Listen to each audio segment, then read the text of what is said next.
सुप्रभात। सरस्वती शिक्षा समिति पाली के द्वारा ऑनलाइन शिक्षण के तहत कक्षा 9 में विषय हिंदी अध्याय 2 लहासा की ओर, जिसमें अपन सबसे पहले लेखक परिचय देखना शुरू करेंगे, जिसमें इसके लेखक हैं पाठ के राहुल सांस्कृतैन। ये एक राहुल सांस्कृतैन का जो जन्म है 1893 में ननियाल गांव पंदा में हुआ था। इनका जो पैतृक गांव है ना, इनका मूल गांव कनेला था। इनका वैसे मूल नाम केदारनाथ पांडे था। उनकी शिक्षा वैसे काशी, आगरा, लाहौर में हुई। सन 1930 में इन्होंने श्रीलंका जाकर बौद्ध धर्म ग्रहण कर लिया। तब से उनका नाम राहुल सांस्कृतैन हो गया।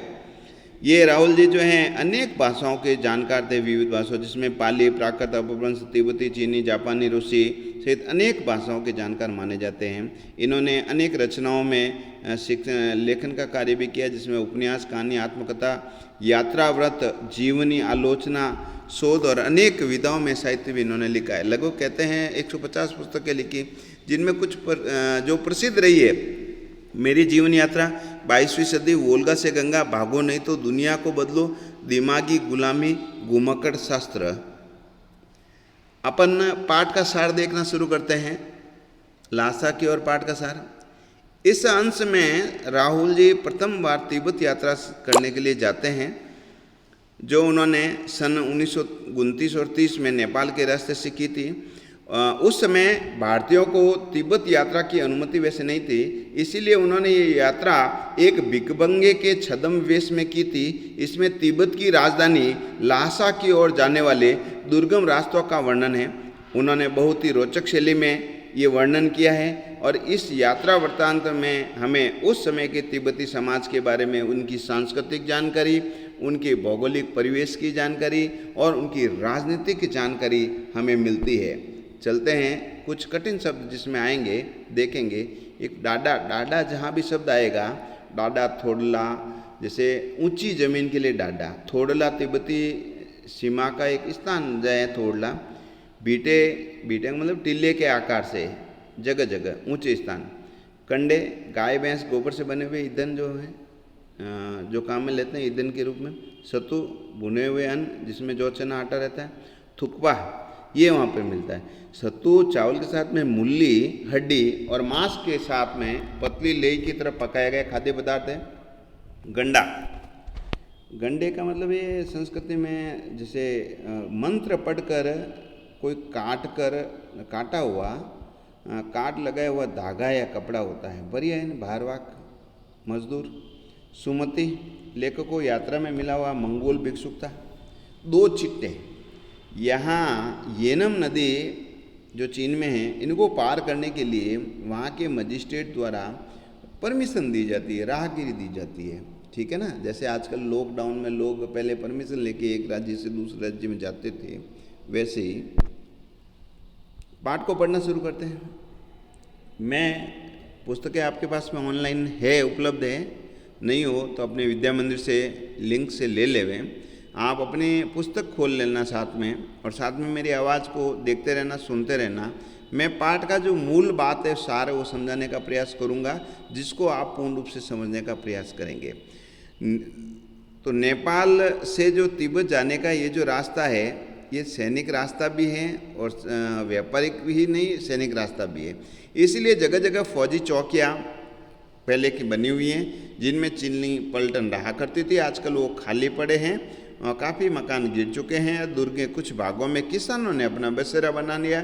ऐसी लेखक एक ऐसी जगह पर चाय पीने के लिए रुकते हैं, तो वहाँ चाय पीने के बाद में जैसे आगे बढ़ते हैं, तो उस समय देखते हैं तिब्बत में कोई जातिवादी छुआछूत का कोई सवाल नहीं था, ना औरतें पर्दा करती थी। इस कारण आप घर के भीतर अपरिचित, कोई भी अपरिचित व्यक्ति आ जा सकता था और घर की बहू या सास को अपनी झोली में से चाय दे सकता था। ठीक है ना, वे चाय उनको दे सकते थे और साथ में उसके अंदर मक्खन, सोडा, नमक दे दीजिएगा। वो चाय में कूट कर उसे दूध वाली चाय के रंग का बनाकर आपको एक मिट्टी के टोंटीदार बर्तन में देकर आपको दे देगी।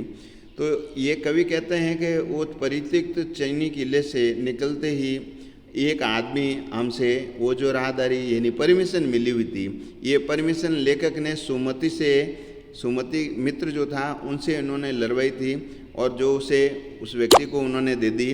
और देने के बाद में फिर आखिरी गांव तक वो पहुंच जाते हैं जहां पहले हमें जहां पहुंचना था, वो आखिरी गांव के पास में वहां पहुंच जाते हैं। और वहाँ सुमति की जान पहचान के बहुत आदमी थे और भिखमंगे के रहते उन्हें रहने के लिए अच्छी जगह मिली थी। लेकिन 5 साल बाद में वापस लेखक इसी रास्ते से एक भद्र यात्री के वेश में घोड़ों पर सवार होकर आता है। उस वक्त उसको एक गरीब झोपड़ी में ठहरना पड़ा, अच्छी जगह नहीं मिली। उसका भी एक कारण रहता है कि वहाँ के लोग जो हैं अलग अलग समय में अलग अलग व्यवहार करते हैं। ये जो दूसरी बार पहुँचे तो शाम के समय पहुँचे थे, तो वहाँ के लोग उस शाम के समय होने के कारण थोड़ी छड़ पी रखी थी, तो भद्रवेश होने के बाद में भी अच्छी जगह उनको नहीं मिलती है। अब लेखक को डाडा थोड़ला पार करना था, तो यहाँ से वो लगभग 16-17 हज़ार फीट की ऊंचाई होने के कारण आसपास में डाडा थोड़ला के पास में कोई गांव नहीं था और ये डाकुओं के लिए बहुत अच्छी जगह थी। हथियार का कानून न होने के कारण यहाँ के लोग हथियारों को लाठी की तरह, जैसे लाठियाँ रखते हैं अपन लोग, वैसे ही पिस्तौल और बंदूक लेकर फिरते हैं और लुटेरे पहले मारते हैं फिर लूटते हैं, नहीं तो उनकी जान जाने का हमेशा खतरा रहता है। ऐसा कार्य पहले होता है। तो उनसे बचने के लिए ये लोग क्या करते थे, तो रास्ते में डाकुओं जैसी सूरत जब भी देखते थे, टोपी उतार कर जीभ निकाल कर कुची कुची 1 पैसा कहते और भीख मांगने लग जाते। आगे पहाड़ की ऊंची चढ़ाई थी, पीठ पर सामान लाद कर कैसे चलते हैं, वैसे ही अगला पड़ाव 16-17 मील से कम नहीं था। तो लेखक कहता है चलना बड़ा मुश्किल होगा। तो मैंने सुमति को कहा यहाँ से लड़कोर तक के लिए अपन क्या करते हैं, 2 घोड़े कर लो और सामान भी रख लेंगे और चढ़ चलेंगे। इस तरह वो आगे बढ़ते हैं।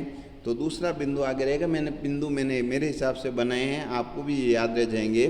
तो ये अगली बात होती है, डाडा थोड़ला से लड़कोर तक की यात्रा वो करना शुरू करते हैं। दूसरे दिन हम घोड़ों पर सवार होकर ऊपर की ओर चले और डाडे से पहले चाय पी। हम समुद्र तल से 17-18 हज़ार फीट ऊंचे थे और हमारी दक्षिण की तरफ पूर्व से पश्चिम की ओर जो हिमालय के हजारों श्वेत शिखर चले थे, वे पहाड़ बिल्कुल नंगे थे, ना वहाँ बर्फ की सफ़ेदी थी, ना किसी तरह की हरियाली। उत्तर की तरफ से बहुत कम बर्फ वाली चोटियाँ वहाँ दिखाई पड़ती थी। सर्वोच्च स्थान पर डाडी के वहाँ डाडा के जो देवताओं का स्थान माना जाता है और कहते हैं पत्थरों के ढेर और जानवरों के वहाँ पर सींग और साथ में रंग बिरंगे कपड़ों की डंडियाँ और ध्वजाओं से लहराया गया अनेक झंडियाँ वहाँ लगी हुई थी। अब हमें उतरना था और उतार पर हम चल रहे थे और साथ में 1-2 साथी और हो गए थे। उतराई में थकावट के कारण लेखक का घोड़ा धीरे चलने लगा, बहुत धीरे धीरे पिछड़ जाता था। अब लेखक कहता है मैं डॉनकी वस्तु की तरह अपने घोड़े पर झूमता हुआ चला जा रहा था। जान भी नहीं पड़ता था कि वो घोड़ा आगे जा रहा है या पीछे। मैं जोर देने लगता तो वो सुस्त पड़ जाता। एक जगह 2 रास्ते फूट रहे थे, मैं बाएं रास्ते ले चला और कोई 1.5 मील चलने के बाद में आगे जाकर पूछा तो पता चला कि लड़कों को जो है लड़कोर का जो रास्ता है वो दाहिना वाला रास्ता है और करीब ऐसे वापस घूमकर पीछे आता है। तो 4-5 बजे 4:15 बजे करीब वो वापस जो है उसी गांव से मील भर दूर में था। तो उस समय उसको सुमति इंतजार करते हुए मिलता है। कहते हैं मंगोलों का मुंह तो वैसे भी लाल होता है, अब वो पूरे गुस्से में था, एकदम लाल मुंह हो गया था। उन्होंने कहा मैंने 2 टोकरी खंडे फूट डाले और 3-3 बार चाय गर्म किया और मैंने नरमी से जवाब दिया कि लेकिन मेरा क्या कसूर था, मेरा कोई कसूर नहीं है। मित्र देख नहीं रहे हो कैसा घोड़ा मिला मुझे, मैं तो रात तक पहुंचने की उम्मीद रखता था। सुमति को जितना जल्दी गुस्सा आता था उतना जल्दी ठंडा भी हो जाता था। लड़कों में वो एक अच्छी और इसके लड़कोर में वो एक अच्छी जगह पर ठहरते हैं और यहाँ भी उनके अच्छे यजमान थे। पहले चाय और सत्तू दिया गया, वो सत्तू खाया, फिर रात में उनको गर्मा गर्म थुक्पा मिल गया। थुक्पा का अर्थ आपने अभी देख लिया होगा, चाय सत्तू के साथ में गाजर मूली और मांस मिलाकर जो पतली लेह की तरह बनाया जाता है। बढ़ते हैं आगे, तिडरी का विशाल मैदान। अब ये लड़कोर से डाडा थोड़ला पहला, लड़कोर दूसरा स्थान, अब ये तिडरी के मैदान की ओर पहुंचते हैं। तीसरा बिंदु रहेगा, देखना। तिडरी का जो विशाल मैदान है पहाड़ों से घिरा टापू सा लग रहा था, जिसमें एक छोटी सी पहाड़ी मैदान के भीतर दिखाई पड़ती थी। उस पहाड़ी का नाम जो है तिडरी समाधि गिरी था। पास में सुमति के बहुत से यजमान रहते थे और बहुत से वो उसने जो बोध गए से कपड़े लेकर आए थे, उन कपड़ों की पतली पतली चीड़ियाँ बनाई और बतिया बनाई और गंडे व लोगों में बांट रहा था अपने यजमानों में। कपड़े खत्म होने पर कपड़ा और लेकर उसे गंडा बना लेता, अपने जो हैं यजमानों के पास जाना चाहता था। लेकिन मैंने उससे कहा, भले आदमी गंडे यहाँ पर बांट दो, लेकिन आसपास के गांव में मत जाओ, जहाँ रुके हो वहाँ बांट दो, आसपास में मत जाओ, मैं तुम्हें लासा पहुँचकर रुपये दे दूंगा। सुमति ने स्वीकार किया कि दूसरे दिन हमने बढ़िया ढूंढने की कोशिश की, लेकिन कोई नहीं मिला। फिर सोचा अगर सवेरे जल्दी चल देते तो अच्छा होता। कोई 10-11 बजे हम लोग वहाँ रवाना हुआ। तिब्बत में तो उस समय बहुत कड़ी धूप मालूम होती है और मोटे कपड़े से सिर ढक ले तो गर्मी खत्म हो जाती। 2 बजे सूरज सामने से ललाट की ओर था और पीछे कंधा बर्फ हो रहा था। सुमति अपने यजमान से मिलने के लिए शेखर विहार की ओर कहकर बहाना बनाकर चल लेता है और इसके बाद में वो उधर चलने लग जाता है।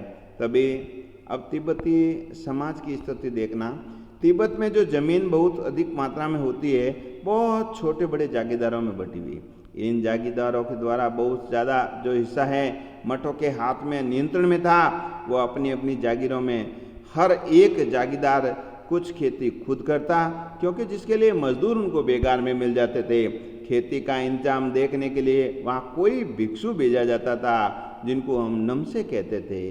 वो भिक्षु ही, उस मठ का भिक्षु उस जमीन का जो है हिसाब किताब रखता था। उनसे जो है वो जागीरदारी के रूप में उनसे एक लगान वसूल करता रहता था, जो जागीरदार के आदमियों के लिए राजाओं से कम नहीं होता था। खेती के मुताबिक नम से बड़े भद्र पुरुष थे, बहुत प्रेम से मिले। और मेरा वेश उस समय हालांकि ऐसा नहीं था, क्योंकि लेखक जो है वो भिखमंगे के वेश में था। फिर भी वहाँ एक अच्छा मंदिर था। बुद्ध वचन की 103 वहाँ पोतियाँ पड़ी थी, हस्तलिखित पोतियाँ, जो एक एक पोती जो है वो कम से कम कहते हैं 15-15 सेर से कम नहीं होगी।